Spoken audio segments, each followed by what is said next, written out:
Welcome, everyone. My name is Elise Shane Brown, and I'm the Director of Holocaust Education for the Jewish Federation of Greater Metro West. We are thrilled to have you all joining us today for a very special program in commemoration of International Holocaust Remembrance Day. Before we begin tonight's program, I would like to take a moment to introduce my colleague at Federation, Director of Local Partnerships, Marion Marlowe, to share a few words about some of the services that we can offer. Thank you. Hi, everyone. Thank you, Elise. Part of my role as the Director of Local Partnerships includes coordinating a Federation department called CARES, which focuses on the needs of older adults in our community. And of course, we pay particular attention to the needs of Holocaust survivors, and we try to make sure we have funding sources available to support those needs. And I want to just take one quick minute to talk about the scope of those needs, of the needs of Holocaust survivors, because we sometimes hear people say, well, the needs must be decreasing now, because sadly, the number of living survivors has, continues to decrease. And while that part is true, that there, of course, are fewer survivors alive today than there had been, what we've learned is that the needs of those who remain can be really quite significant. Of course, they're quite elderly, and some of them have really quite extensive need. The other piece that's come to light over the course of the past few years has been the need of Russian speakers. We've learned about the needs of survivors from the former Soviet Union, and their history may be a little bit different, and they may have needs for a Russian-speaking social worker to help them. So what services are available in our community? We're a large community, and the primary sort of boots on the ground to help survivors are our two Jewish family service agencies. There are partner agencies, and we help support services that they provide to Holocaust survivors and their family members. So if you know of a survivor, for example, who lives in Essex, Morris, or Sussex County, that survivor could get assistance from Jewish Family Service of Metro West. Survivors who live in Union County and Somerset County can turn to Jewish Family Service of Central New Jersey. And both of these agencies provide a wide swath of services. They have counseling service, case management. They help connect survivors to benefits to which they're entitled. For example, through the claims conference, they have support groups. They have social programs like Cafe Europa and something called the Chai Cafe for Russian speakers. Our Federation chaplaincy department is also able to send a chaplain out to meet with survivors. Can be done in the survivor's home, can be done virtually or by phone. Trained chaplains really provide a supportive ear and spiritual care. They can engage in life review with survivors. And finally, I want to make you aware of a really special and unique program that we're fortunate to have in our community, and that's dental care for survivors. In 2018, we, Federation, received a grant from Jewish Federations of North America to serve Holocaust survivors and other older adults with a history of trauma. And we were first tasked with finding out what are some of the unmet needs of survivors in our community. And dental care, for many reasons, rose to the top as a really pressing need. And we realized that if we would fund dental care, we really would not be able to fund so much else. And so we looked for other ways to do this. And we were really fortunate to form a partnership with a fantastic donor and with the Rutgers School of Dental Medicine, which provides free dental care to Holocaust survivors and really, really treats them as VIPs. It's a wonderful program. And I'm going to put contacts for all of these programs in the chat, and I'll include my name and contact information. And I'm always happy to try to connect folks to services they might need. And the last thing I want to mention is, when we first started our work under our Jewish Federations of North America grant, we were tasked with serving survivors. But we were proud that we were able to convey to Jewish Federations of North America that sometimes 2Gs, the children of survivors, need support as well, both in their role as a caregiver for a Holocaust survivor parent, and also perhaps just on their own. And so that's something that our grant now permits that we fund. And again, both Jewish Family Service agencies are able to help support 2Gs with individual support and support groups and mindfulness programs. So let me put the information in the chat, and please feel free to reach out to me at any time or directly to the service providers, the 2 Jewish Family Service agencies, Rutgers School of Dental Medicine, and our chaplaincy department. Thanks so much. Thank you, Marion, and thank you for joining us this evening. As we know, even though the Holocaust ended almost 80 years ago, we know that the services are still very real for the survivors that are fortunately still with us, but also for the generations that have come. So we are so grateful to you and to both Jewish Family Services and all of our partners at Federation that are able to help us to have these services that are so needed. And with that, the other day on January 27th was International Holocaust Remembrance Day, the day that was the liberation from Auschwitz. And as I said, almost 80 years later, we are commemorating it with the importance of generations to generations and the continuance of speaking and sharing the story. At Federation, we know that Holocaust education is imperative to continuing to remember the Shoah and also combating anti-Semitism. In the world in which we live in post-October 7th, this is more important than ever. Never forget is now. Today, I am honored to introduce to you Carol Muscat, who is here to share the beautiful story of her grandmother, grandfather, and mother, and how their story during the Holocaust unfolded. This is her family, her story, their lives, and it is so important that we continue to share it for generations to come. Thank you, Carol, for being here with us today. We will take questions after, so please put them into the chat when you have them. Thank you so much, Elise. Hi, everyone. I'm Carol Muscat. Thank you for joining me in commemorating International Holocaust Remembrance Day. I'm here to present my story, The Last Letters.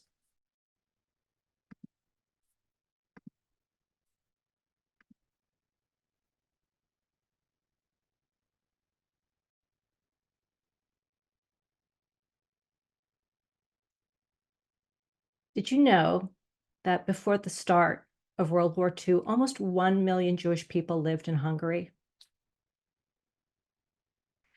Now, by the end of the Second World War, there were only 100,000 Jewish people remaining in Budapest. The Jews of Hungary had been murdered by the German Nazis and the people who supported them. My name is Carol Muscat, and I am the proud daughter of Holocaust survivor Agnes Muscat and the granddaughter of Holocaust survivor Elizabeth Braun, big mistake, who were 2 of the surviving 100,000 Jews of Budapest, Hungary. My grandmother, Elizabeth, was born in Budapest, the capital of Hungary and the center of Hungarian Jewish cultural life. Elizabeth lived with her mother, Therese, her father, Vilmos, and her little brother, Tibor, who was 7 years younger, and her very large extended family of aunts, uncles, cousins, and grandparents.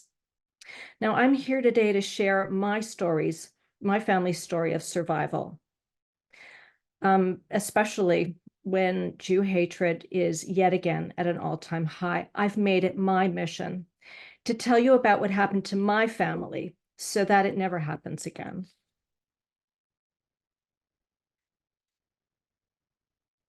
This past year, during our family celebration of the Jewish holiday of Passover, I noticed my mom had brought with her a familiar envelope with her from Toronto, where she lives.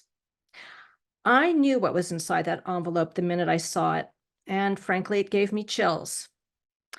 Now, during Passover, Jews around the world gather around our dining room tables to read from our Passover Haggadah, a special book that contains the story of the Jewish people's exodus from Egypt.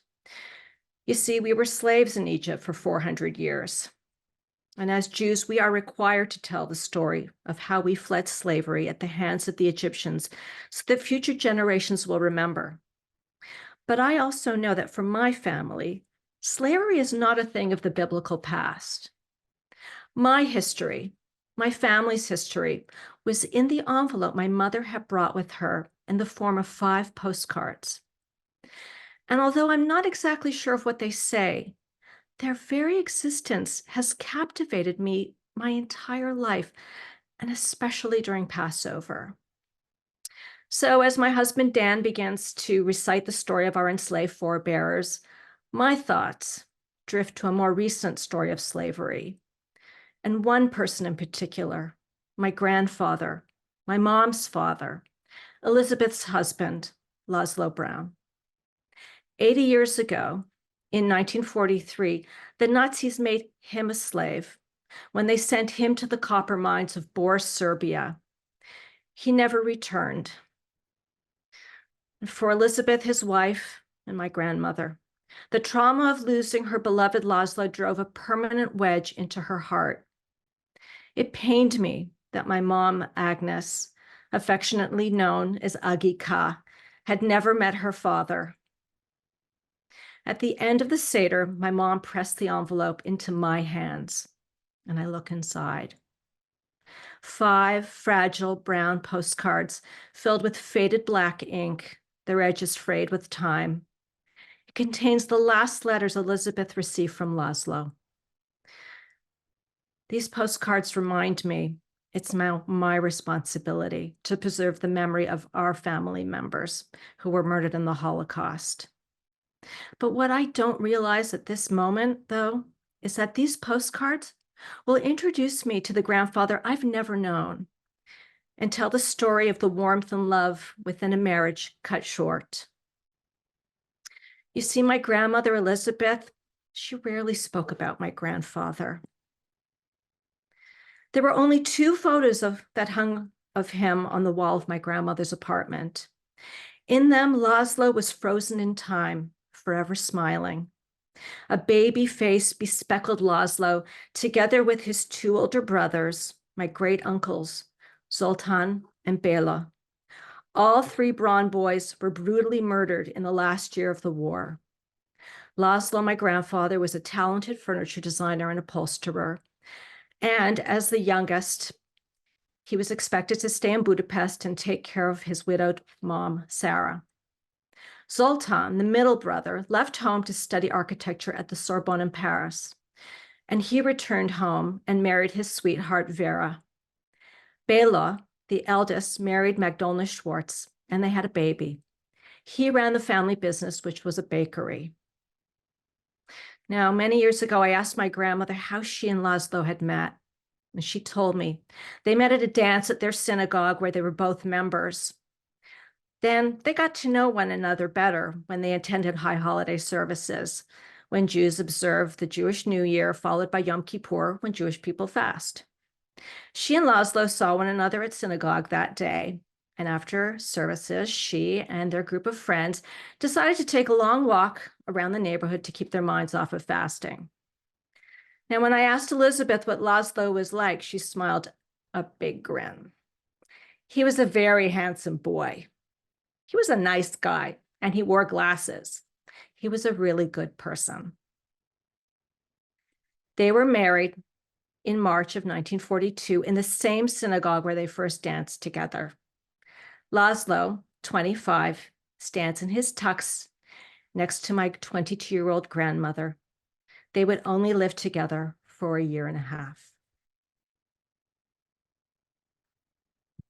Now, Hungary has a long history of Jew hatred, dating back well before the Second World War, before the Germans, and a significant portion of the Hungarians carried out the Holocaust in Hungary.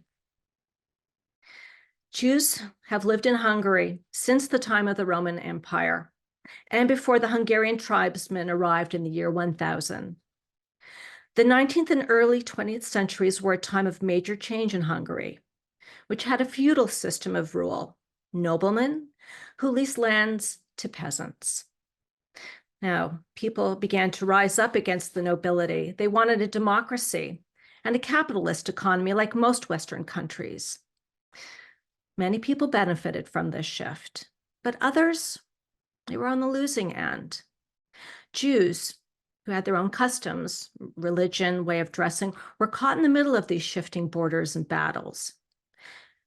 And in 1920, after the First World War and 13 years before the Nazis rose to power in Germany, the newly elected right-wing Hungarian government passed Europe's first anti-Jewish laws.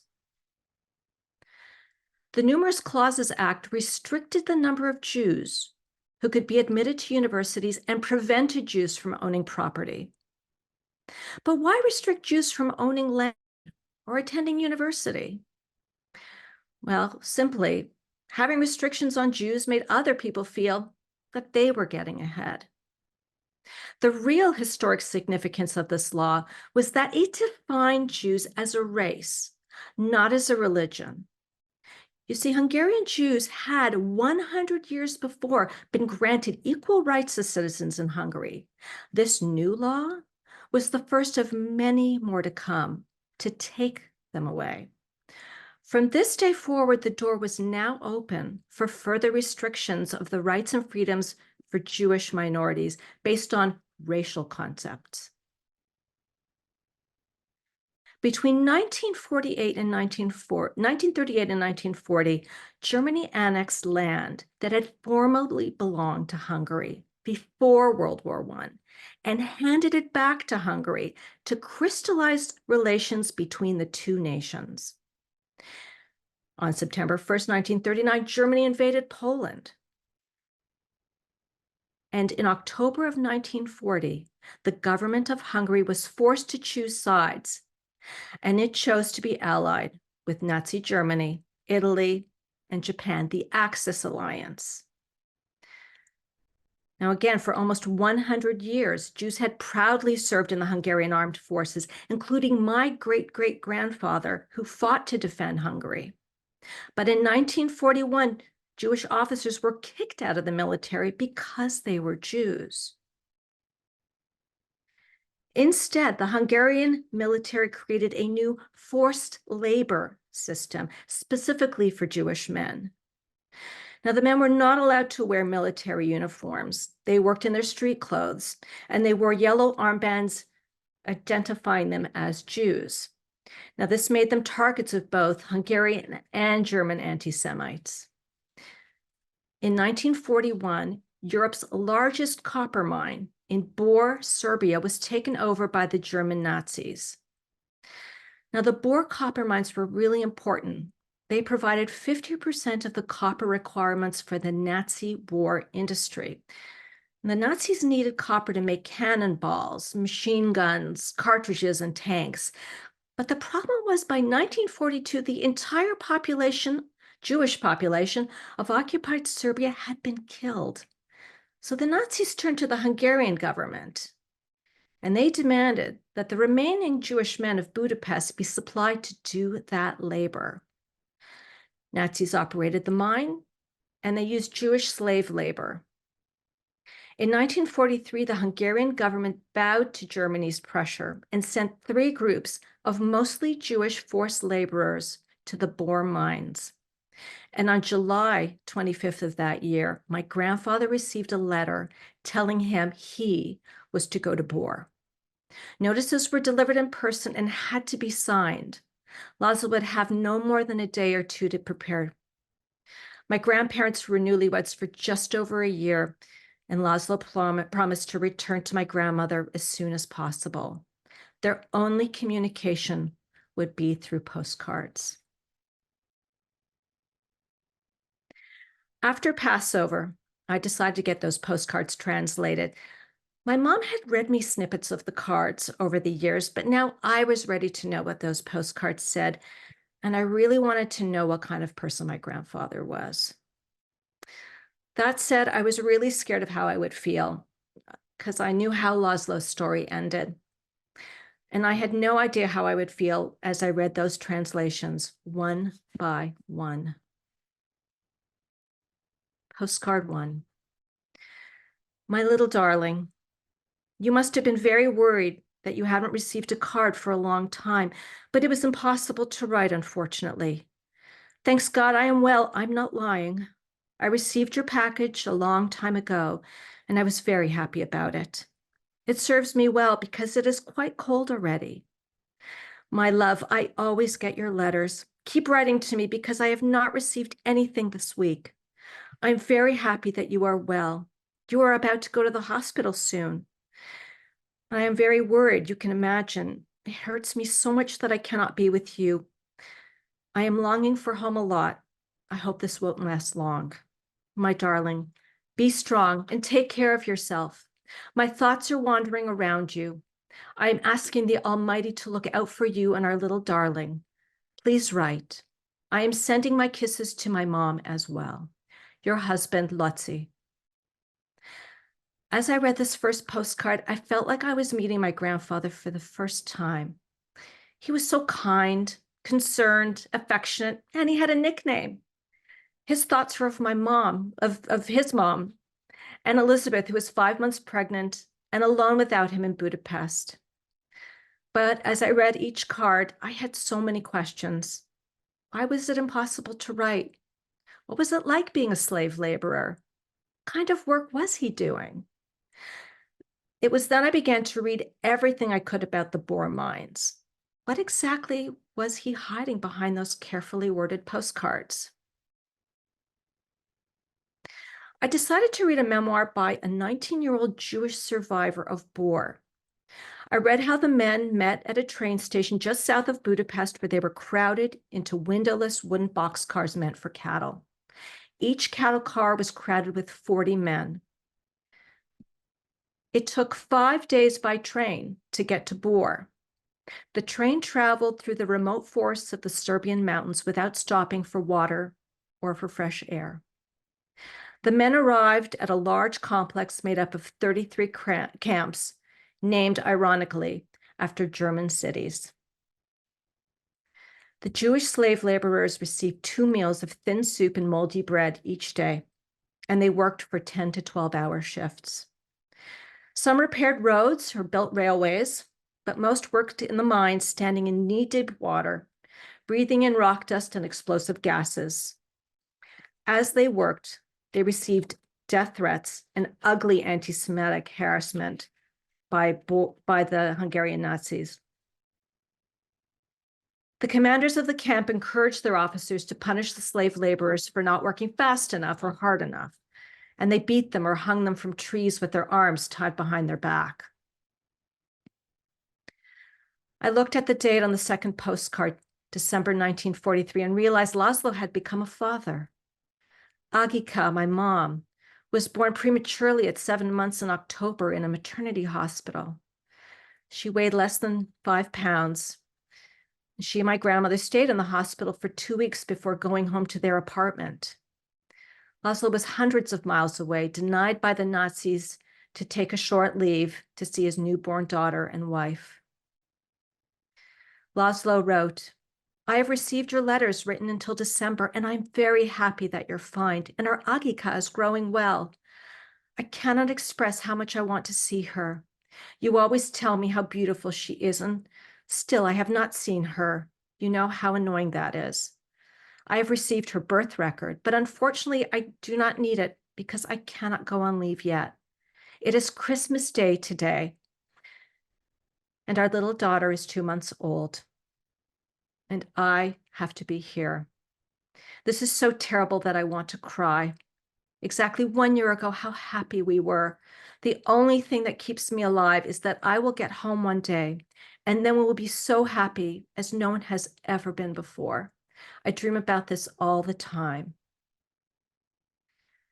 As I read through the second postcard, I quickly began to piece together what was taking place in Budapest at that time. Laszlo would have been very devastated if he knew the terrible danger that Elizabeth faced, along with thousands of Jews in Budapest. I asked Elizabeth about this time in her life, and she told me she had been extremely worried. I was on my own with a baby and no support system. And as a Jew, I wasn't allowed to hold a job.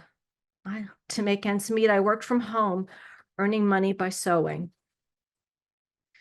Now, in March of 1944, the Russians began advancing on the Eastern Front, and the Nazis took control of Hungary's capital. All Jews living outside of Budapest, all over Hungary, were rounded up and forced to live in locked ghettos and camps with little to no food in more than 200 locations. Police guarded the perimeters, forbidding anyone to leave, and medical care was non-existent. And all Jews were soon required to wear the yellow star.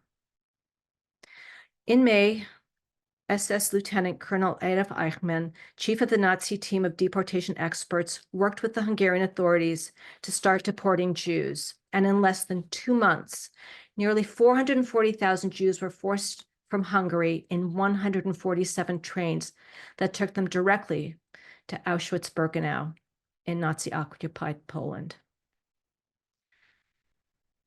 Elizabeth and Agika had been forcibly moved from their home because of the anti-Semitic policies.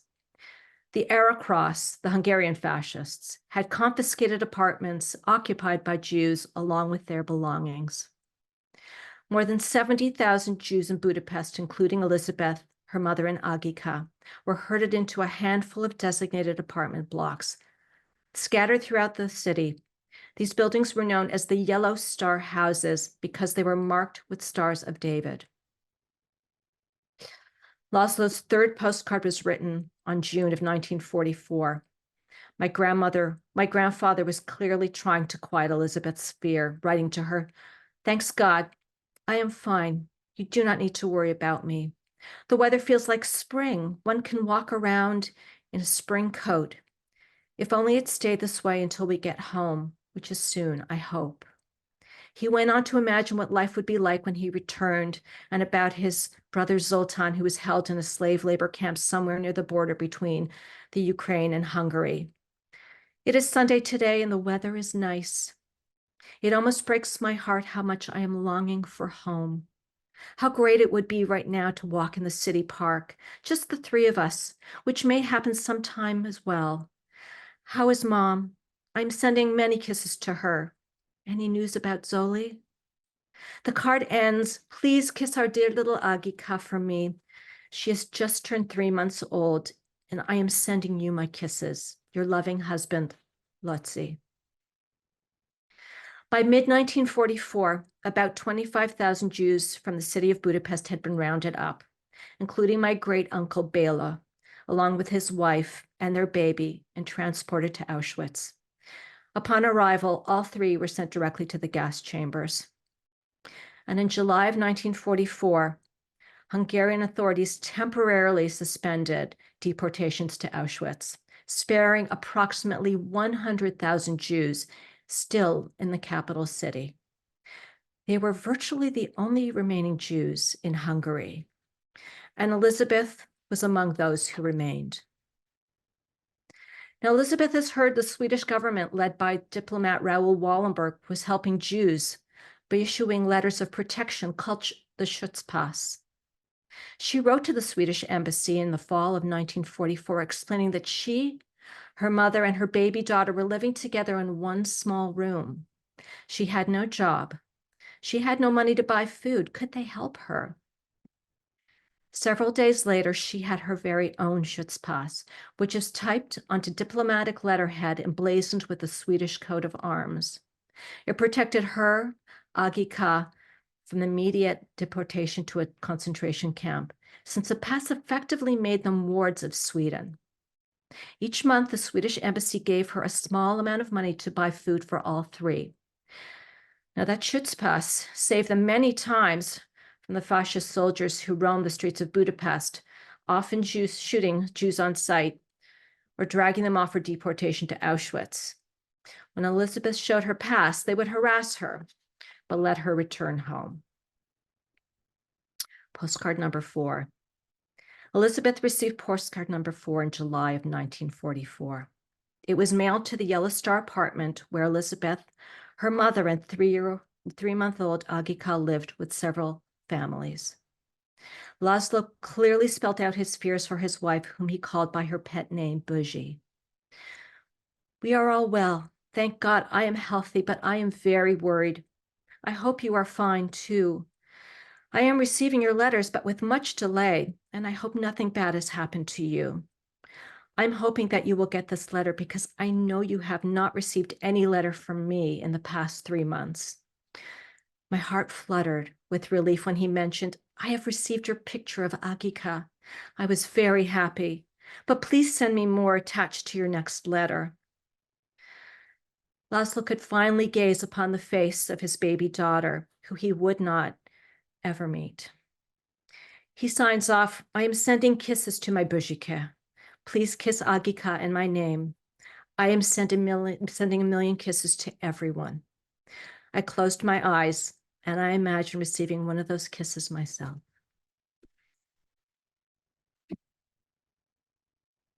I looked at the postcard that was number 5 with dread. The postcard was dated August of 1944, and it was the last one Elizabeth would receive from Laszlo. I read it slowly, taking in the weight of his words as he tried to assure Elizabeth that he was okay, but only he wasn't. They both understood their postcards would be read by officers to ensure they were free of details that revealed the truth of what was truly happening in their worlds. What they received were sanitized versions, and each must have been terrified they would never see one another ever again. Laszlo knew the Nazis had finally arrived in Budapest. Elizabeth, Agika, and his family were in terrible danger, and there was nothing he could do about it. In reality, the Soviet army was rapidly advancing toward Hungary in the east. The Nazis began to panic and ordered the Hungarian army to evacuate the Boer camp complex in 2 stages. In September, on the eve of Rosh Hashanah, the Jewish New Year, the first group of approximately 3,200 forced laborers began their 285-mile march toward the Hungarian border under the supervision of about 100 guards. Laszlo was in this first group. The second group of 3,200 started their march 12 days later. The men were given only 2 loaves of bread each at the outset of their journey, and they marched 20 to 25 miles per day. Now think about it. These men had spent the last year and a half working in mines and quarries and construction sites, weakened by starvation and subject to violence and torture. This was no ordinary march. This was to be a death march. And men who were caught gathering food along the road or who had collapsed from exhaustion were beaten and shot.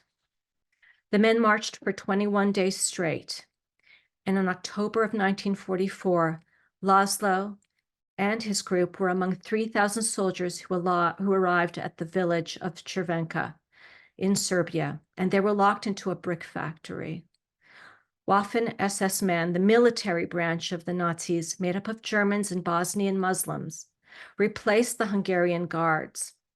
And beginning around midnight, the SS ordered the prisoners to stand in rows of 5 and forced them to hand over any remaining valuables they had. They were marched in groups of 20 to 30, lined up near a large trench and shot group by group until 700 had been murdered.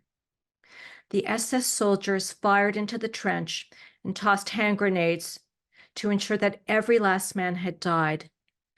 And several hours later, the shooting suddenly stopped. The local authorities had gotten word that Soviet forces were approaching, and they were to evacuate Cervenka immediately. The officers and the prisoners moved northwest toward the town of Sombor, and along the way, at least 100 prisoners collapsed or were shot by the side of the road. One of those prisoners was my grandfather, Laszlo. When I realized what had happened to him, where it happened, The bottom fell out of my world.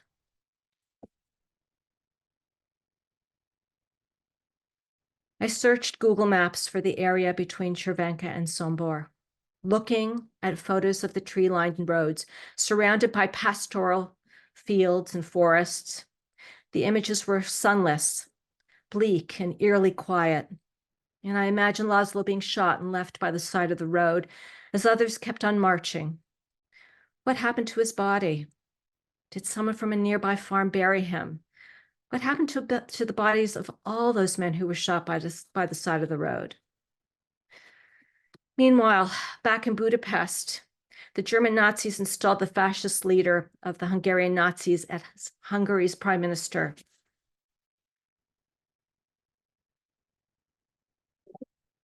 And in November, the remaining 70,000 Jews of Budapest who hadn't been shipped to Auschwitz were forced to march into a walled ghetto that was less than a square mile in size. The elegant Doheny synagogue was on its western border. Elizabeth told me how she, her mother, and Agika walked into the ghetto. She told me I had one dress, no food, no money, and winter was coming. She explained each person would receive 1 8-ounce can of soup each day, not enough food to sustain one person, let alone a 10-month-old baby. Now, life in the ghetto was full of violence perpetrated by the Hungarian Nazi Arrow Cross. No food was allowed in. The water pipes were turned off, and there was no heat in the buildings. Jews were shot at random, and the dead lay in the streets. During December 1944 and well into January 1945, the Arrow Cross Nazi violence toward Jews escalated. Elizabeth was terrified to walk the streets in search of food in case she'd be hauled away and deported to Auschwitz or taken to the Danube and shot. The words from Laszlo's last postcard resonated deeply as I reread them. Darling, I hope you are fine. Why did you have to quit your work? I hope you do not have a serious problem. I'm happy that you moved in with your mom. At least she's not on her own and she can help you a bit. My dear, please take care of yourself and Agi. I am very worried.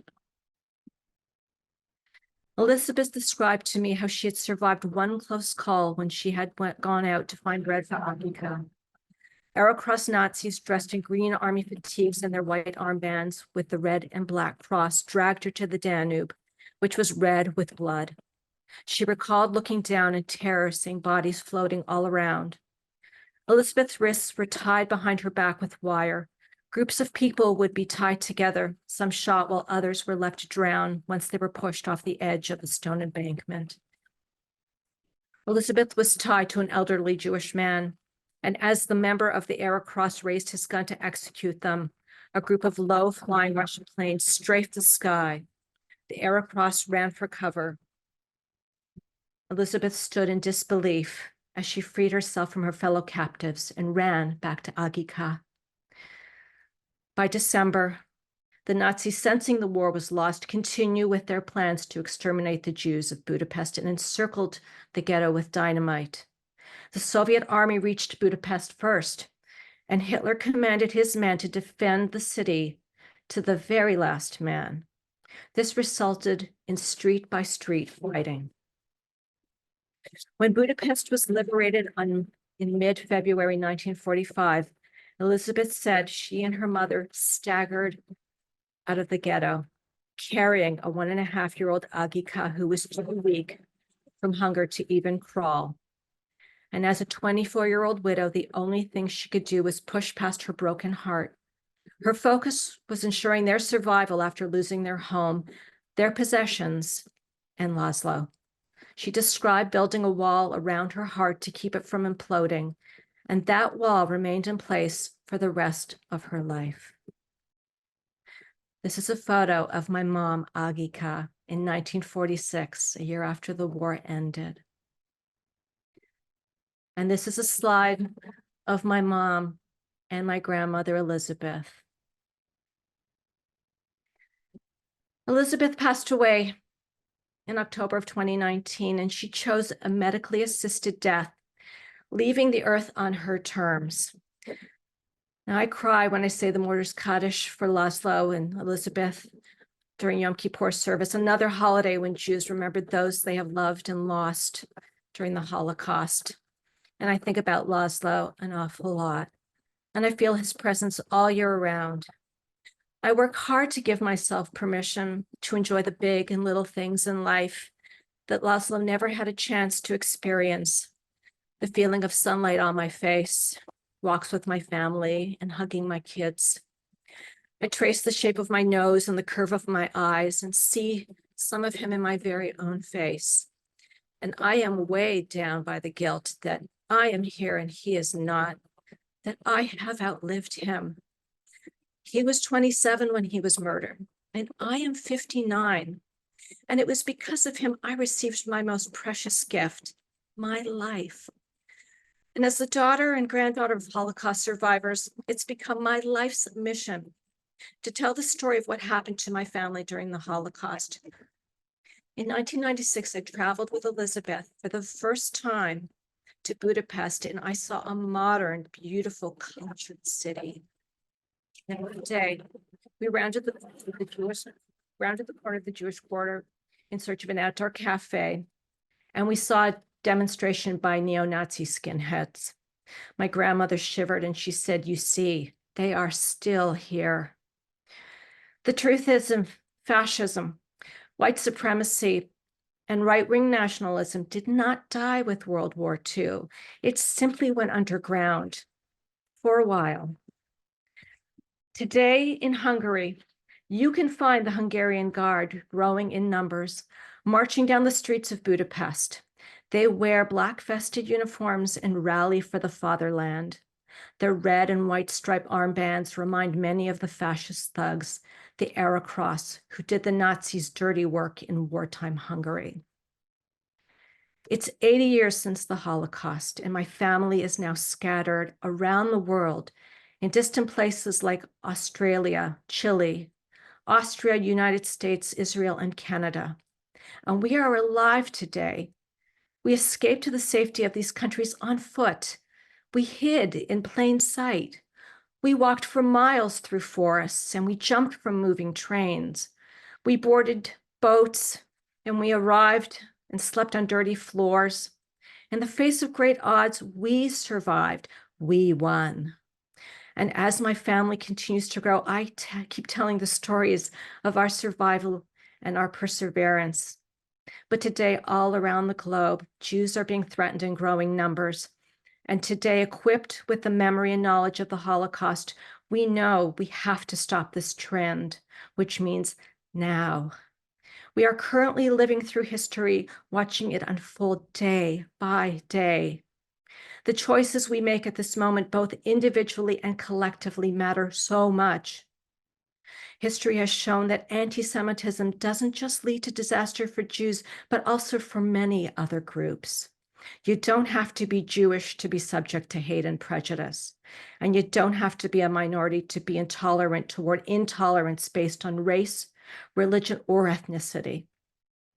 It's up to us, you and me, to disrupt hate and bias. It's a threat to the Jewish community, but ultimately it's a threat to all of us. Speak up when you hear or read hateful words. Jew hatred is at an all-time high. Silence is not an option. Never again is most certainly now. Thank you.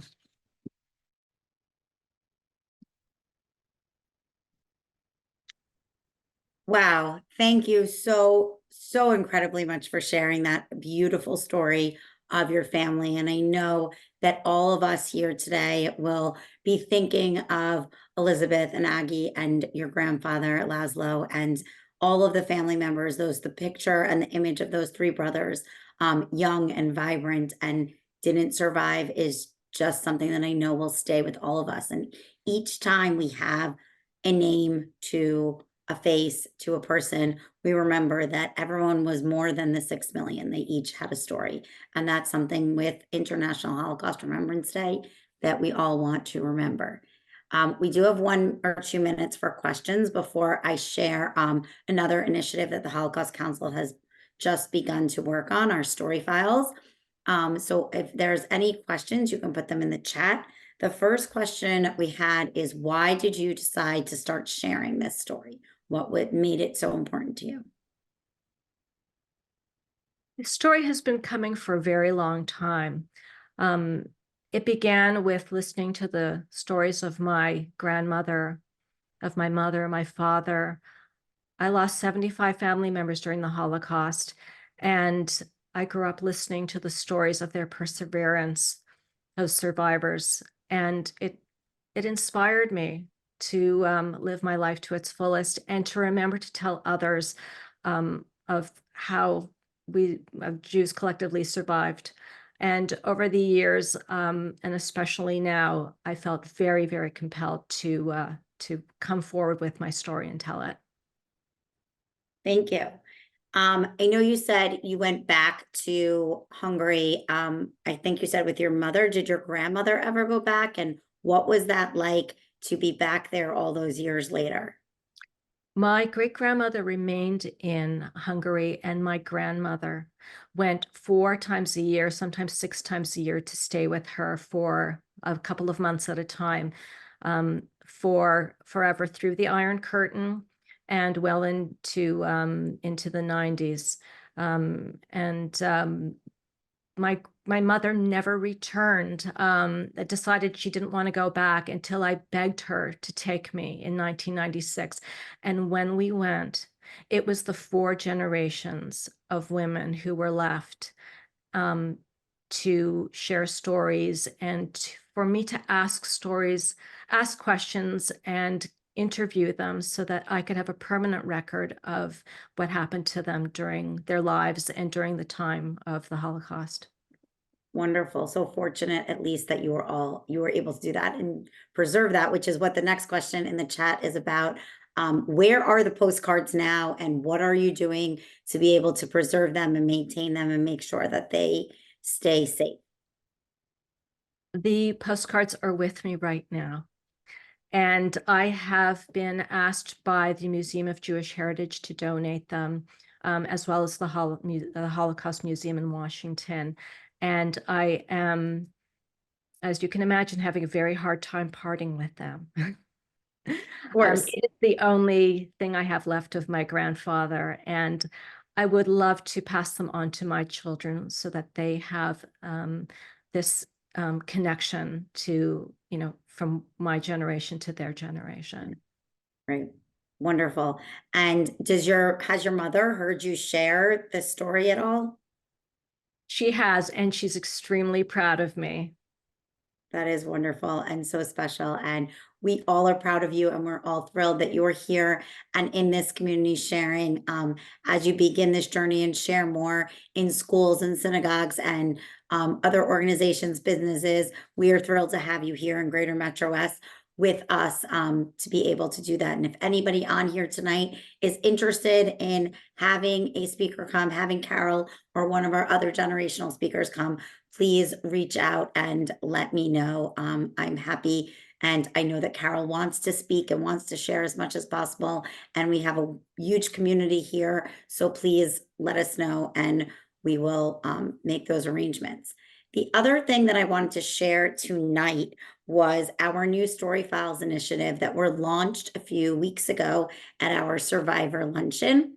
The Story Files are 2-way interactive conversations with 2 Holocaust survivors that we now have a program launched for also these Story Files to go to the same places: schools, synagogues, churches, organizations, businesses, municipalities, really anywhere. They are all done online. I am going to show you one of them as an example. So I'm going to share right now.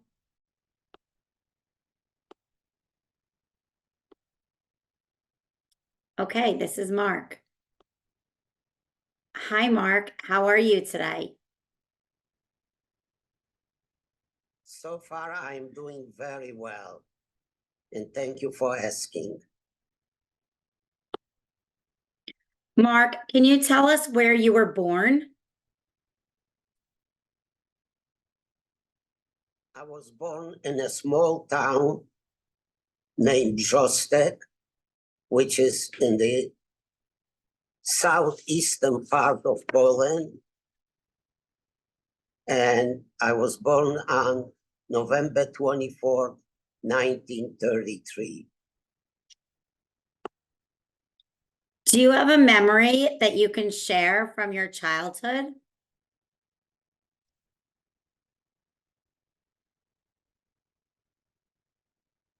From my early childhood, the one memory that it's still today with me is that when I was playing with the horse and the horse stepped on my toe and was, of course, he broke it and I start screaming.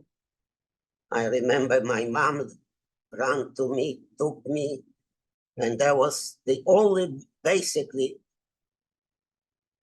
memory that I kept since that time.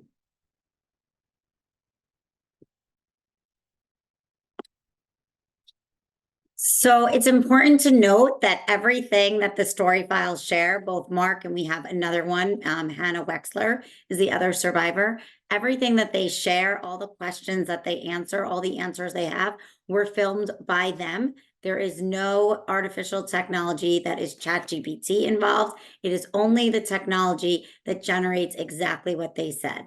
And it is extremely important and imperative for future education and how anybody is going to be able to communicate with survivors in the years to come. And so we hope tonight, in honor of International Holocaust Remembrance Day, we were able to share a bit with you two of the ways in which the Holocaust Council is continuing at Federation to share the stories of the Holocaust, to engage and to move forward so that we can continue to educate on what happens, as we know the numbers of survivors are dwindling very quickly. If there are any more questions, you feel free to put them into the chat about the story files or any questions for Carol. Oh, we have another question for Carol. I hope this is okay. How did they come to America?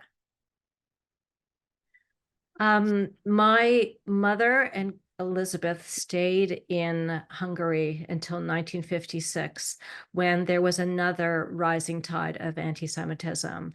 And then they decided that they needed to leave. By this time, my grandmother had been remarried, and they had there was a young son, and the four of them were smuggled by foot, by cart, by foot, and by train through to Austria one night. They escaped over the border illegally.